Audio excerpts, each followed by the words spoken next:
Bismillahirrahmanirrahim. Assalamualaikum warahmatullahi wabarakatuh. Sahabat-sahabatku yang berbahagia, pada kesempatan ini saya akan menyampaikan sedikit tentang tasawuf falsafi, etimologi dan terminologi tasawuf falsafi.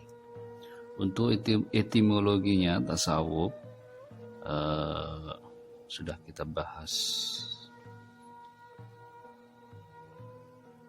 pada beberapa waktu yang lalu, dan untuk terminologi dari tasawuf falsafi adalah ilmu pengetahuan tasawuf di dalam Islam yang digabungkan dengan ilmu filsafat atau penggabungan antara visi mistis dan visi rasionalitas. Jadi filsafat di sini tidak dibatasi filsafat di dalam Islam saja, tetapi diadopsi juga dari filsafat di luar Islam, yaitu filsafat Yunani Sokrates ataupun filsafat Plato. Selain itu juga bercampur dengan ajaran filsafat yang digagas oleh tokoh-tokoh filosof muslim seperti Al-Farabi, kemudian juga Ibnu Sina, Ibnu Masarah, Suhrawardi, dan lain-lainnya. Artinya bahwa pengetahuan filsafat yang dikombinasikan dengan tasawuf di dalam Islam ini adalah untuk memperluas dan memperdalam pengetahuan tasawuf itu sendiri, maupun memperdalam dan memperluas pengetahuan filsafat itu sendiri menjadi filsafat Islam yang mendalam.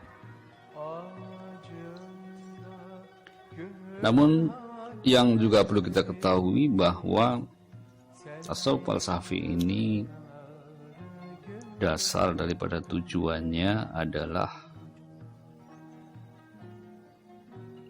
memperdalam bahasan tentang moral, tentunya tentang pengetahuan Allah Subhanahu wa Ta'ala, mengetahui tentang tokoh-tokoh sufi di dalam Islam itu sendiri, berikut pemikirannya tentang moralitas maupun tentang pengetahuan maupun tentang wujud kehidupan, hakikat kehidupan, dan lainnya. Kemudian tokoh tasawuf falsafi yang masyhur, yang banyak kita kenal atau banyak dikenal di kalangan sarjana Muslim maupun non-Muslim, yaitu Ibnu Masarah dari Andalusia. Yang Andalusia ini sekarang telah berubah menjadi Spanyol atau Asbania. Kemudian ada juga tokoh yang cukup dikenal di kalangan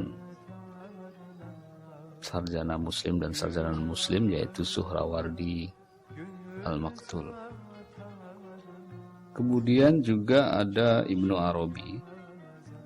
Ibnu Arabi juga lahir di Andalusia, di bagian tenggara. Fokus daripada kajian beliau di dalam tasawuf adalah tentang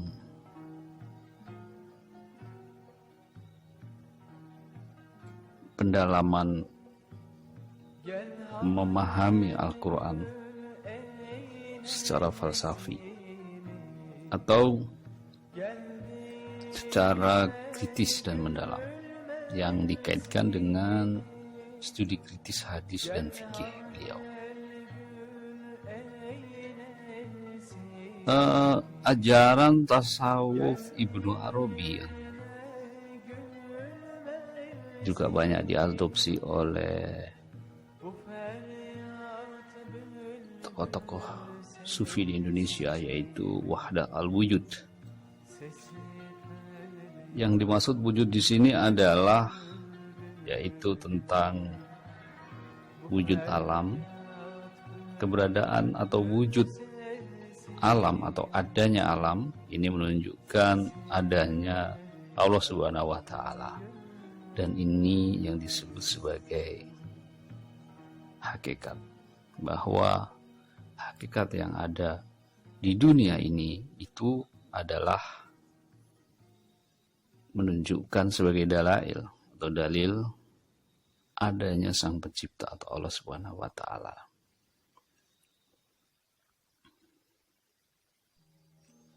Kemudian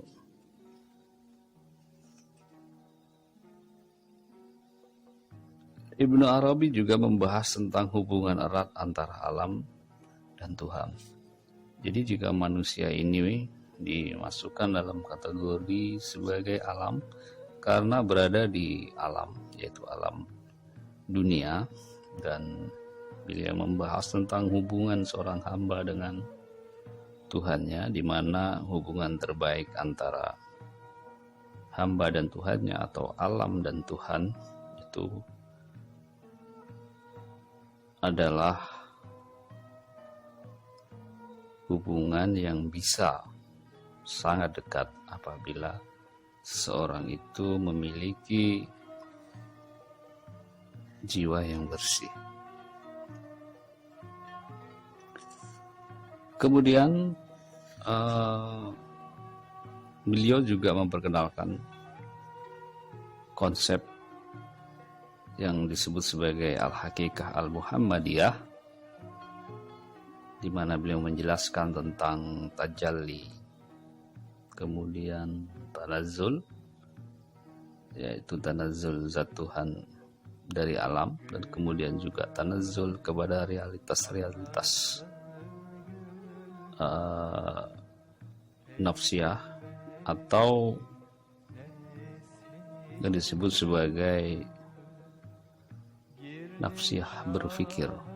Kemudian juga membahas tentang tanazzul Tuhan dalam bentuk ide materi, dan juga membahas tentang alam misteri dan wahdatul adyan.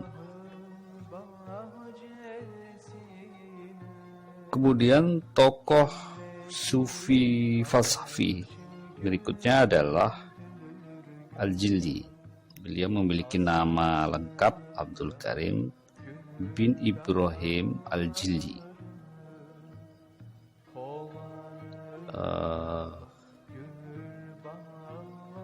Beliau wafat pada tahun 1417 Masehi.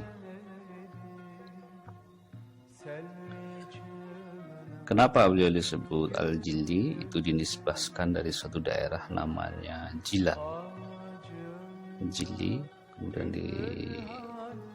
disebahkan pada tempat menjadi Jilan, yaitu suatu daerah di Baghdad. Insya Allah di Baghdad atau di selatan Kaspia. Meninggal beliau ada di selatan Kaspia.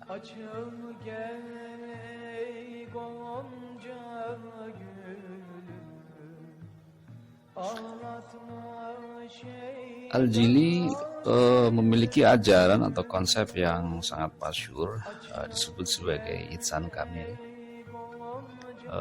Tentu sudah banyak saudara-saudara muslim yang membahas tentang istilah Ihsan Kamil atau manusia yang sempurna. Manusia yang sempurna adalah manusia yang memiliki sifat-sifat yang membuat dirinya menjadi sempurna di mata Allah Subhanahu wa taala. Dia memiliki sifat-sifat yang pandai, mendengar dengan baik, berbuat dengan baik, berpikir dengan baik, berzikir dengan baik, dan seterusnya. Yang artinya bahwa sifat-sifat mulia di dalam dirinya membuat dia terupgrade tingkatan menjadi manusia yang sempurna dan tinggi derajat di sisi Allah Subhanahu wa taala.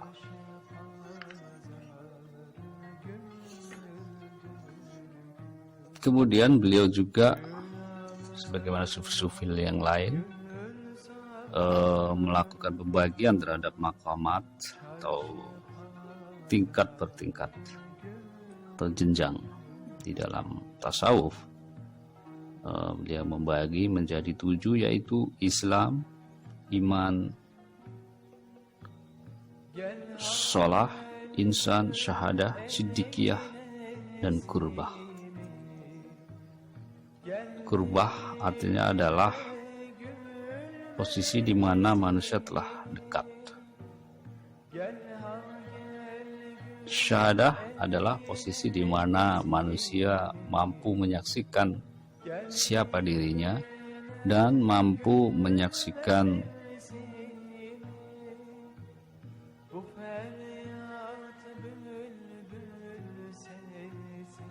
siapa sang pencipta.